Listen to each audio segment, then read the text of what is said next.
moi, je partage tout à fait ce que vient de dire Dominique, et si je suis là aujourd'hui, c'est effectivement parce que je suis convaincue que les citoyens doivent s'emparer du débat sur la finance, parce que la finance telle qu'elle est organisée actuellement est nuisible au développement de l'économie, d'une part, et d'autre part, au développement harmonieux de la société.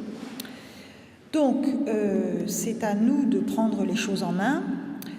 Alors, comment faire? C'est la question que posait Madame, qui disait « on se sent impuissant ». Bon. Alors, déjà, moi, ce que j'essaye de faire à mon niveau, c'est de réfléchir sur l'organisation du secteur bancaire, de voir où sont les dysfonctionnements et pour quels motifs, pour quelles causes, pour quelles réformes on pourrait militer pour rendre la finance moins instable. Alors, on n'est qu'au début de l'après-midi, on va aborder beaucoup de sujets avec les différents intervenants, mais on peut déjà donner quelques pistes. Alors, pour rebondir sur le diagnostic qu'a fait Dominique, une première chose que je voudrais dire, c'est qu'effectivement, les banques sont trop grosses. Alors, en particulier en France, d'ailleurs, on est un peu le champion des grosses banques en Europe, pour des raisons historiques, parce que les banques ont toujours été... en fait, parce que l'économie française a toujours été très centralisée, donc on avait des grosses banques au départ, et puis elles se sont renforcées encore avec les mouvements de libéralisation. Mais juste pour situer un ordre de grandeur, donc on a une très grosse banque qui s'appelle BNP Paribas. Donc moi, autrefois, j'ai commencé ma carrière bancaire en 1985 à Paribas. Paribas, c'était une banque d'affaires. Qu'est-ce que c'est une banque d'affaires? Une banque d'affaires, c'est une banque qui fait des opérations financières, par exemple des introductions en bourse, par exemple qui prend des participations dans des entreprises, par exemple qui aide les entreprises à lever de l'argent sur les marchés financiers. Ça, c'était Paribas. Et puis, il y avait la BNP. La BNP, c'était plutôt une banque de dépôt. Une banque de dépôt, ou une banque de détail, on dit aussi. C'est une banque dont le métier principal, c'est de recevoir vos dépôts et de faire du crédit. Donc, vous, les banques dans lesquelles vous avez vos comptes bancaires quotidiens, comme moi d'ailleurs, c'est plutôt des banques de dépôt. Et puis les grandes entreprises, elles ont plutôt leurs comptes dans des banques d'affaires. Bon. Bref, tout ça pour vous dire que en 1985, il y avait d'un côté Paribas, de l'autre côté la BNP, et puis il y a eu des mouvements de fusion, de concentration, etc., qui ont abouti à la création de BNP Paribas. Donc BNP Paribas, c'est parmi les tout premiers groupes bancaires européens, et la taille du bilan de BNP Paribas, c'est actuellement environ 1900 milliards d'euros. Et bien cette taille-là, c'est la même taille que ce que produit l'économie française chaque année. Donc c'est pour vous donner un ordre de grandeur, BNP Paribas, c'est très très gros. En gros, c'est gros comme toute la France. Ça veut dire quoi? Ça veut dire que, comme le disait exactement Dominique, dès qu'on commence à parler de réguler BNP Paribas, on dit « Ah, mais ça va poser un gros problème, parce que... » etc. Donc, il y a beaucoup d'économistes, il y a de plus en plus d'économistes importants, par exemple, quelqu'un qui s'appelle Adair Turner, qui a été le président de l'autorité des services financiers en Angleterre, donc quelqu'un de très officiel, un régulateur très important, qui conseille, pour remédier aux crises financières, qu'on fragmente les banques. Ça veut dire qu'on les coupe. Alors, il y a plusieurs idées. Il y a d'abord l'idée qu'un groupe comme BNP Paribas, c'est un groupe qui a racheté plein de banques en Europe. Il a racheté une banque italienne, il a racheté une banque néerlandaise, il a racheté des banques allemandes, des banques espagnoles. Donc la première idée, c'est peut-être de refragmenter les groupes bancaires à l'intérieur des frontières pour éviter que par rapport aux régulateurs nationaux, ils soient plus gros et plus mondiaux. Bon, pour les rendre plus petits.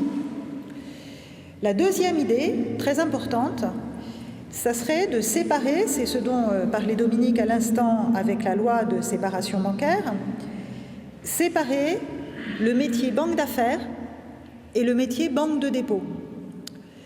Pourquoi ? Parce qu'actuellement, les banques d'affaires et les banques de dépôt, par exemple une banque comme BNP Paribas, si jamais elle fait de mauvaises affaires avec sa partie banque d'affaires, si elle perd de l'argent, eh bien, c'est l'ensemble de la banque qui risque d'être en faillite. Qu'est-ce que ça veut dire en faillite ? Ça veut dire que vous et moi, demain, si la banque ferme, on ne pourra plus avoir accès à nos comptes bancaires. Alors ça, c'est très très ennuyeux. Ça veut dire que l'économie s'arrête de tourner. Ça veut dire que les gens ne sont plus payés. Ça veut dire que les entreprises ont leur argent gelé, etc. Donc, en termes techniques, ce que je suis en train de vous dire là, ça s'énonce de la façon suivante.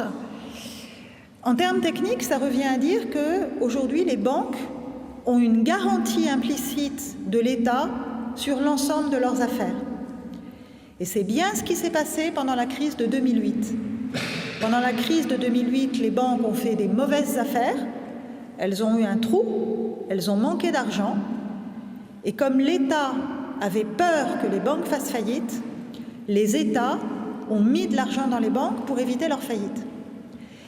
C'est par là que les banques tiennent le régulateur. C'est par le risque de faillite. Et si on sépare les banques d'affaires et les banques de dépôt, on coupe cette garantie implicite. On dit aux gens, écoutez, les banques d'affaires et les banques de dépôt, les banques de dépôt, celles qui ont les crédits, les dépôts, la paye, le salaire et l'activité économique quotidienne, ces banques-là n'ont pas le droit de faire des activités plus spéculatives, du trading, de l'origination, du subprime, du produit dérivé. Après, il y a tout un tas de choses qui rapportent beaucoup, mais qui sont très risquées. Ça veut dire quoi ? Ça veut dire aussi que les actionnaires des banques d'affaires, ils sont obligés de prendre leurs propres risques. Parce que s'ils prennent leurs propres risques, parce que s'ils sont tout seuls, s'ils n'ont pas si vous voulez, le fait que s'ils font faillite, les dépôts ne sont pas touchés et l'activité économique quotidienne n'est pas touchée puisqu'elle est dans d'autres banques. Donc, à ce moment-là, ça veut dire que l'État ne viendra pas garantir la faillite des banques d'affaires. Et avec un certain nombre d'économistes, on est persuadé que si c'était le cas, les banquiers d'affaires seraient beaucoup plus prudents parce qu'ils n'auraient pas la garantie implicite de l'État. Est-ce que vous voyez ce que je raconte ? Donc il y a un certain nombre d'économistes, comme pas mal de gens ici, qui disent l'une des réglementations très efficaces qu'on pourrait exiger des pouvoirs publics, c'est de couper, de séparer les banques, d'un côté l'activité économique classique, de l'autre côté les banques d'affaires. Donc première piste, fragmentation. Deuxième piste, séparation des banques d'affaires et des banques de dépôt. Pour votre bonne information, ce n'est pas du tout une idée nouvelle. Les banques d'affaires et les banques de dépôt ont été séparées aux États-Unis, notamment, par une loi qui s'appelle le Glass-Steagall Act, qui date des années 30. Et comme par hasard, il n'y a pas eu beaucoup de faillites bancaires jusqu'à ce qu'on commence à entamer cette loi dans les années 80. Et le Glass-Steagall Act a été complètement aboli aux États-Unis en 1999. Vous voyez ? Donc, on peut démontrer que le système bancaire est plus stable quand il est séparé, du moins historiquement. Bon. Alors, une toute dernière piste sur laquelle je ne vais pas m'étendre, parce que ça sera développé un petit peu plus tard par Nicolas Boulot, notamment, c'est la piste... Il y a encore une troisième difficulté, c'est qu'aujourd'hui, les banques font des activités et puis après, elles les mettent ailleurs. Aujourd'hui, dans l'Union européenne, il y a 40% du secteur financier qui n'est pas régulé. Ça veut dire que les banques, elles ont une régulation. Pour avoir le droit d'être une banque, il faut avoir une licence bancaire, et cette licence, elle est sous l'autorité de la Banque centrale, c'est-à-dire la Banque de France, et puis au-dessus, la Banque centrale européenne. Bon. Donc, les banques, elles sont surveillées. Mais aujourd'hui, il y a des gens qui prêtent à l'économie, qui sont principalement des fonds d'investissement, c'est ce qu'on appelle le shadow banking, qui ne font l'objet d'aucune régulation, qui ne sont surveillés par personne. Et si vous ne me croyez pas, vous regardez le rapport annuel de la Banque centrale européenne, l'organisme de régulation du secteur bancaire. Et dedans, il y a un graphique des actifs financiers en Europe, et il y a 40% où la Banque centrale écrit en toutes lettres « on ne sait pas ce que c'est ». On n'a aucune information sur ces acteurs-là. Et ces acteurs-là, ils prêtent. Aujourd'hui, vous avez des fonds de microcrédit en France qui ne sont absolument pas régulés. Ce n'est pas des banques. Personne ne les surveille.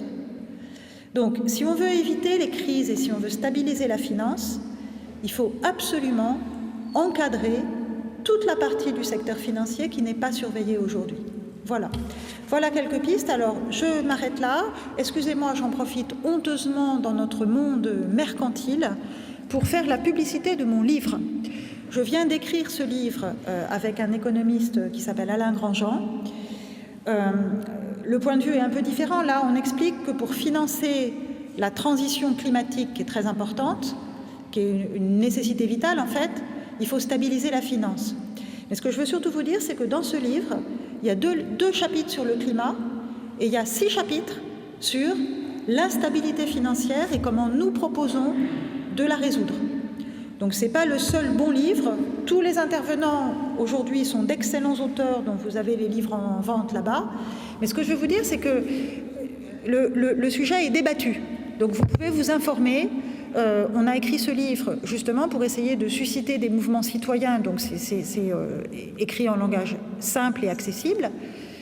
Et il y a tout un tas de pistes. Je reviens à la conclusion que faisait Dominique tout à l'heure. Le problème, ce n'est pas de savoir ce qu'il faut faire. Le problème, c'est de prendre le pouvoir pour le faire. Je vous remercie.